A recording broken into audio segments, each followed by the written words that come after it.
This is a lecture from Open Tuition. To benefit from the lecture, you should download the free lecture notes from opentuition.com.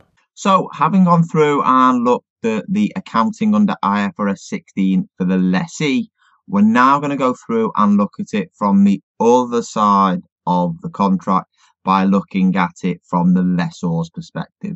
So, just to go through and make sure that you're happy with where we're looking at things from. So if we have a look at the diagram that we drew right at the very start of the chapter, we've looked at how we account for company B rental payments when they lease the asset under a lease. So remember, 99% of the leases are going to be there now on the statement of financial position, unless they are of low value or they are of a short rental period, less than 12 months. However, if it isn't a low value, if it isn't less than 12 months, then we recognise it on the statement of financial position with a right of use asset and a lease liability. Okay. Happy with that? Remember all that? Yeah, that's good. What we're going to look at now is on that far left-hand side, isn't it? Whereby we look at company A, if you like, the supplier of the asset, who legally owns it, who is the lessor. Now, what we said right at the very start is that there has been no changes with regards to the rules from what we previously had under IAS 17. But who cares what was in IAS 17? We need to look at what is in IFRS 16, regardless of whether that is the same or whether that is different to what was in the old leases standard. So what we've got in terms of going into the notes and looking at it from a lessor's perspective, we need to look at it from a finance lease and an operating lease perspective. Now, for those of you who have done previous studies using the old standard, you will be comfortable with the idea of this finance lease and this operating lease. What we have there is that the lease is a finance lease if the risks and rewards of ownership are transferred to the lessee. Okay, so when we're looking at the risk, we're looking there at the risk of the asset breaking down, the risk of the asset becoming obsolete. The rewards, we're looking there at being able to get the majority of the economic benefits from the asset's use. Now, if those rewards are transferred to the lessee, so let's just go back to our diagram there. Those rewards are transferred to the lessee. They are going from company A to company B. Okay, so the risks and rewards are moving to the lessee, company B. Okay, we as company A, the lessor, no longer have any of the risks or any of the rewards. If that's the case, then the lease that we have is a finance lease. Okay, and when we look at it as a finance lease, as the risks and rewards have gone from the lessor to the lessee, that means in substance we no longer control the asset. So we're going to have to go through and de-recognize that asset. And when we de-recognize the asset, we're going to have to show those future rental payments, so the income that we're going to receive, as a receivable. But more of that a little bit later on in the separate finance lease lessor accounting video. Okay, but the key bit is that if the risks and rewards have gone to the lessee, we de-recognize the asset and recognize a receivable. Okay. So what scenarios give rise to the transfer of the risks and rewards of ownership? Well, again, back to the notes, and what you've got there is, if we go through there and have a look at all the 5 different ones, I gather my pen. The first one there is that ownership passes at the end of the lease term. So if the end of the lease term, the lessor, okay, transfers the ownership to the lessee, then the lessee is going to have the asset for its entire life. Okay, therefore, it's going to have all the rewards. It's going to get most of the risks from using the asset. So it's no longer our asset. It's no longer the lessor's asset. So we will treat it as a finance lease right from the very start. Okay. The second one there is an option to purchase the asset. So at the end of the lease period, the lessee can buy the asset at below fair value. So for less than what it is expected to be worth, and we're pretty sure that that will happen. It makes economic sense, doesn't it? If you still think you can get benefit or use from that asset and you can pay less than what it's worth, you may as well buy it, mightn't we? Okay, it's sensible from an economic perspective, isn't it?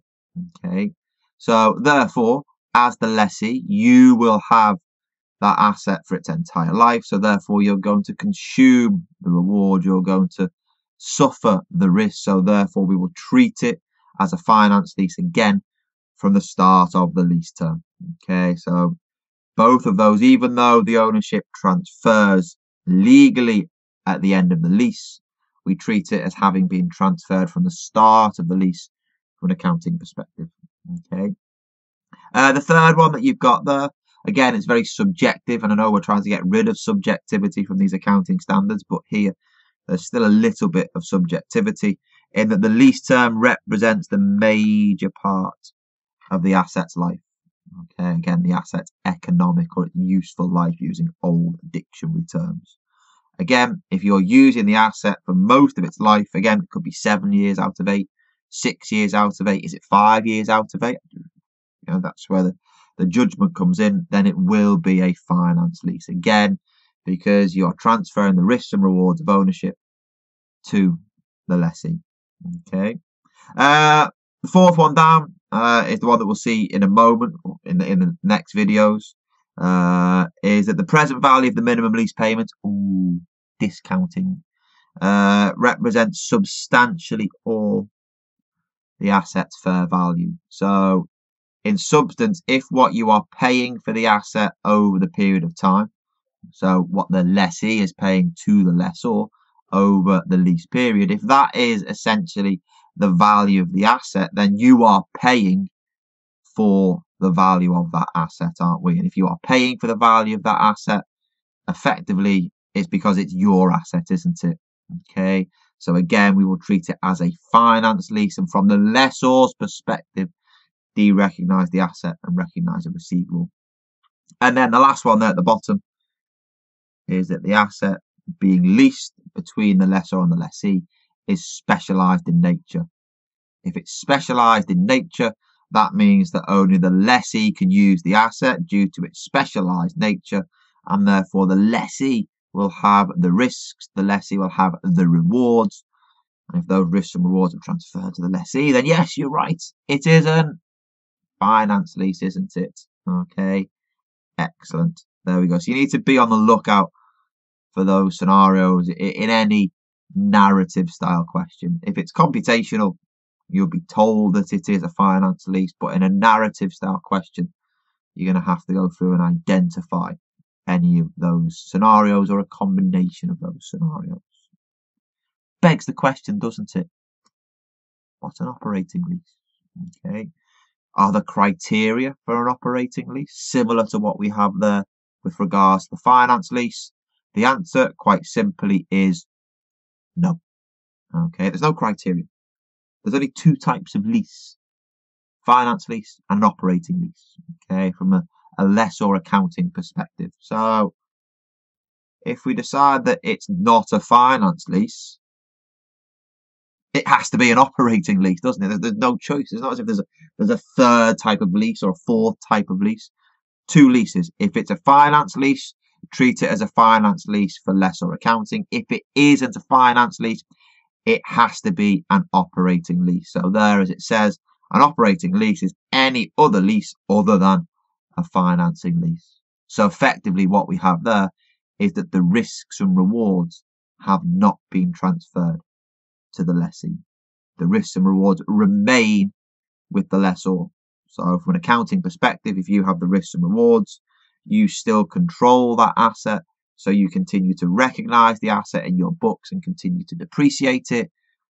The money that you receive is going to be rental income, and we will just expense that straight line over the life of the lease.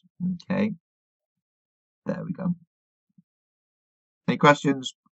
Throw them out there on the Ask the Tutor forum. If not, that's the end of this introduction.